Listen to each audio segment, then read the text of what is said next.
Bismillahirrahmanirrahim. Assalamualaikum warahmatullahi wabarakatuh. Waalaikumsalam warahmatullahi. Alhamdulillah kali ini kita bisa bertemu dengan Ustadz Adi. Assalamualaikum Ustadz, gimana kabarnya? Waalaikumsalam, alhamdulillah baik ya. Ya, kali ini kita mau bicara tentang fenomena yang lagi booming saat ini, yaitu tentang LGBT ya. Terus bagaimana pandangan Islam itu tentang LGBT? Kan di luar sana itu ada pro kontra, Ustaz. Meskipun yang pro kontra itu muslim sama muslim. Muslim ada yang setuju dan ada yang tidak setuju di kalangan muslim sendiri itu. Iya. Gimana, Ustaz? Ya, baik. Bismillahirrahmanirrahim.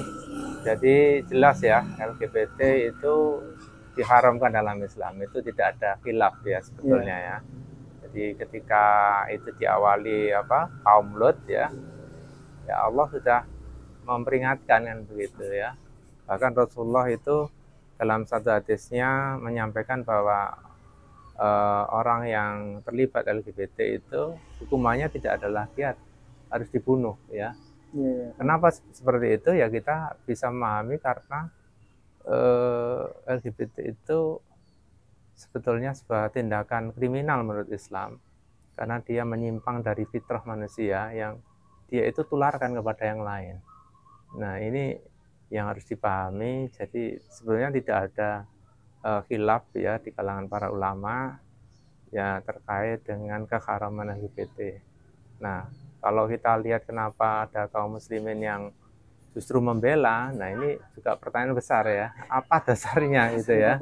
Ya, sebagian besar itu justru karena dipengaruhi oleh pemikiran liberal kan begitu ya, bahwa katanya ini hak asasi manusia kan begitu ya. Jadi sifatnya seperti itu. Jadi kalau kita sebagai seorang muslim harusnya kita kembali kepada bagaimana aturan Islam atau Allah dan Rasulnya memutuskan tentang masalah itu. Saya kira itulah yang harus dilakukan ya. Berarti dalam Islam jelas tidak boleh, dilarang nih. Iya, pasti itu ya. Jadi haram, tidak ada khilaf di dalam ulama yang selama ini kita ketahui ya. Oke, selanjutnya yaitu mengapa kaum LGBT itu begitu getol dalam mempromosikan atau mengkampanyekan tentang LGBT ini. Lebih ada fenomena kemarin itu ada suatu podcast ya terkenal gitu. Itu mengundang sepasang LGBT itu. Katanya ya dari tidak mendukung sih katanya, cuma memberitahu bahwa di Indonesia itu ada gitu ya, cuma gitu. Gimana menurut Anda? Jadi wajar kalau kaum LGBT itu terus berusaha agar eksistensinya diakui ya. Terutama sebetulnya kalau melihat kondisi yang fitrah itu kan mereka menyimpang ya, tidak umum di masyarakat ya, karena tidak umum sementara mereka diri merasa minoritas, sementara nafsunya ingin berbuat seperti itu, maka mau nggak mau dia akan berusaha agar pertama itu opini itu bisa diterima masyarakat, agar masyarakat itu bisa menerima bahwa itu sebuah kenyataan yang ada pada diri manusia ya. Jadi seolah-olah ini bukan penyakit, bukan tindakan kriminal kan begitu, tetapi itu hal yang wajar karena itu ya harus dihormati orang lain, perbedaan itu kan begitu. Nah, ini bahayanya di situ kan begitu ya, karena mereka itu bahkan upayanya tidak hanya sekedar opini, tapi betul-betul ketika sudah opini itu sudah masif, mereka juga berusaha untuk agar punya diakui secara hukum ya, karena mereka kalau diakui secara hukum maka itu akan lebih kuat lagi. Iya, dapat perlindungan dan lebih kuat lagi. Tidak boleh ada orang yang mempermasalahkan ya. Bahkan mereka ketika mereka menikah ya sesama jenis itu sudah dilindungi oleh undang-undang negara. Nah, itu faktanya juga di negara barat terjadi, yang dulunya itu dilarang, akhirnya dengan kekuatan mereka menambah jumlah, memberikan opini ya, kemudian mereka bisa masuk untuk agar undang-undang itu bisa pro dengan mereka gitu. Dan itu terjadi itu ya. Iya, benar-benar. Tapi kan sebetulnya itu kan banyak sih mudaratnya, Ustaz. di barat kan juga ada cacar apa monyet itu katanya Ya. kan. Itu kan dari hubungan sesama jenis kan. Kan di barat kan juga penelitian kan maju lebih maju, tapi kenapa kok pancet dilegalkan gitu? Ya, karena pada prinsipnya mereka menganut sebuah kebebasan hak individu itu ya dalam sistem yang mereka anut itu sangat dihormati kan begitu ya. Jadi kalau ataupun itu terjadi penyakit, ya penyakitnya itu bagaimana bisa dihindari? Bisa mungkin harus ada vaksinnya, bukan masalah dia itu melihat bahwasanya oh ini buruk, enggak, tetapi ini tetap harus dihormati.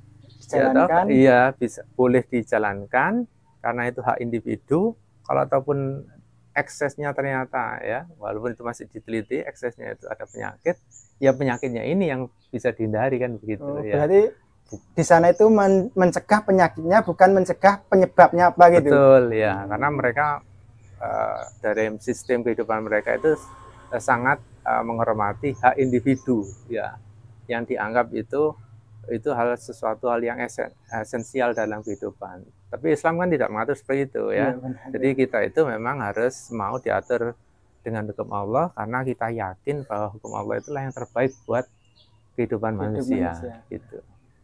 Oh iya, terima kasih. Dan yang terakhir ini Ustaz, hikmah buat kita semua masyarakat, terutama orang-orang Muslim apa dari fenomena LGBT ini?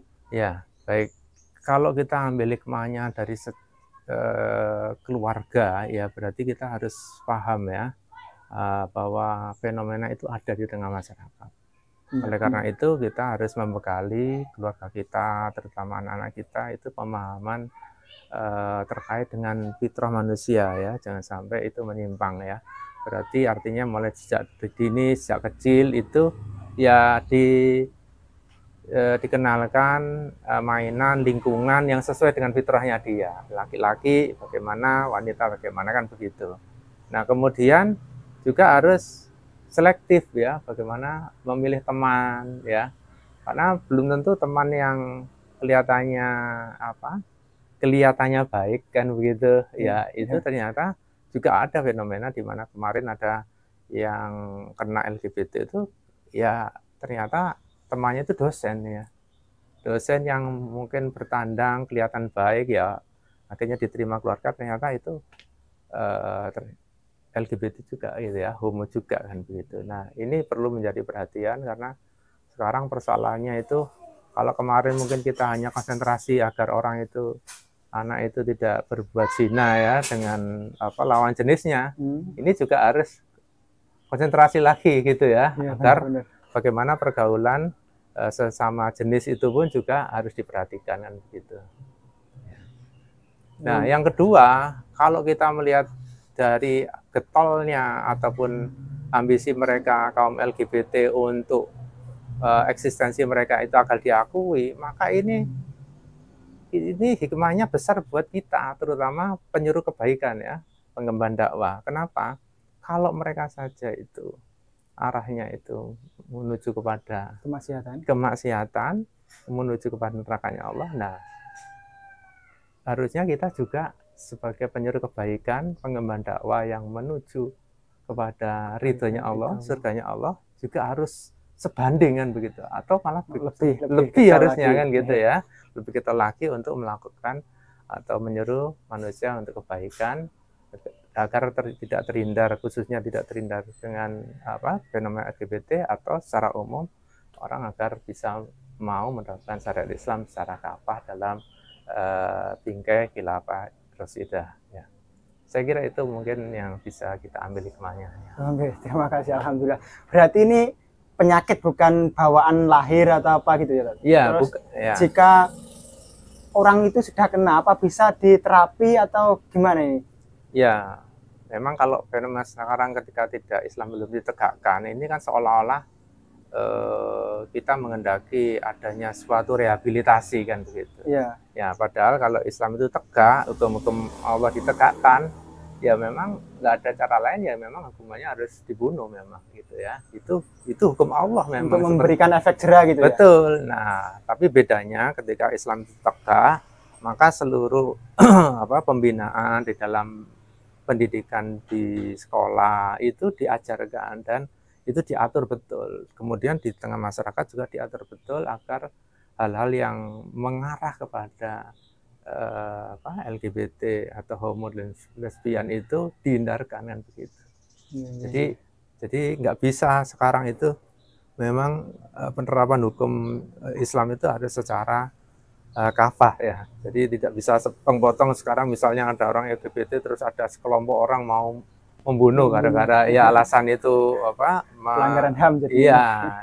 Jadi ya, memang ya jalan satu-satunya kita harus memperjuangkan Islam itu agar kembali tegak sehingga semua bisa dijaga kan ya, diselamatkan agar itu bisa terhindarkan. Gitu. Tapi di negara sekarang negara kita ini kan undang-undang tentang LGBT kan belum ada, itu masih ambigu ya, gimana ini Pak? Nah ini justru yang harus kita waspadai karena berarti ketika sistem demokrasi ini memungkinkan kan gitu ya, memungkinkan untuk mereka masuk legal secara undang-undang itu diakui ataupun dilindungi kan gitu. Kenapa memungkinkan? Karena memang di dalam sistem demokrasi itu kan sebuah hukum itu awalnya tergantung kesepakatan bersama kan gitu. Tapi kalau tidak ada kesepakatan maka diambil voting. Nah sekarang kalau yang voting itu orang-orang yang mungkin tidak beriman ya membela atau punya pemikiran ya pemikiran liberal ya pasti akan undang-undang itu akan go. Nah inilah tugas berat ya kita untuk terus ya kalau mereka itu mempunyai semangat untuk agar eksistensinya diakui, maka kita pun juga harus lebih bersemangat lagi untuk menyeru kepada kebaikan atau menyeru kepada Islam agar kaum muslimin sadar pentingnya hidup di dalam sistem Islam yang kafah. Ya, alhamdulillah.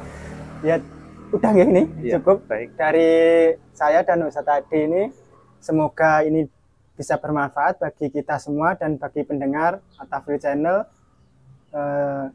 Kami berdua pamit undur diri. Wassalamualaikum warahmatullahi wabarakatuh. Waalaikumsalam warahmatullahi wabarakatuh.